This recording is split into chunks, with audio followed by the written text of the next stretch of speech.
टणोजाम लॻ OGDCL जे क़ाइमु कयल कुनर LPG प्लांट में मक़ामी माण्हुनि खे नज़रअंदाज़ करे ॿियनि सूबनि जे माण्हुनि खे भर्ती करणु, रोड रस्ता, सिहत, तालीम, गैस ऐं मिठे पाणी जूं सहूलियतूं न ॾियण ख़िलाफ़ यूनियन काउंसिल सावण खान गोपांग जे रहवासियुनि प्रेस क्लब टणोजाम अॻियां एहतिजाजी मुज़ाहिरो करे OGDCL इंतिज़ामिया ख़िलाफ़ सख़्त नारेबाज़ी कई। OGDCL खपे त उते कुनर जे इलाइक़े में त हर ॻोठ में स्कूल ॾियणु खपे ऐं जेको गैस ॾियणु खपे।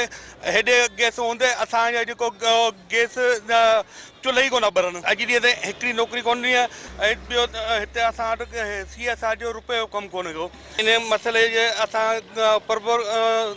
मुतालबो था करियूं त नेब खां इंक्वायरी कराई वञे त इहे वञनि केॾा पैसा।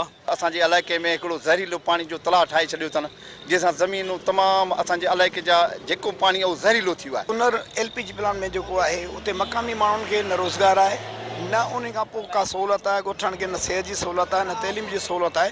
असांजो इहो ई मुतालबो आहे त असांजे मक़ामी माण्हुनि खे रोज़गार, सिहत ऐं मिठे पाणी जी पीअण जूं सहूलियतूं मुहैया करे ॾिनियूं वञनि। कैमरामैन फराज शेख सां गॾु औरंगज़ेब भुट्टो, सिंध TV न्यूज़ टणोजाम।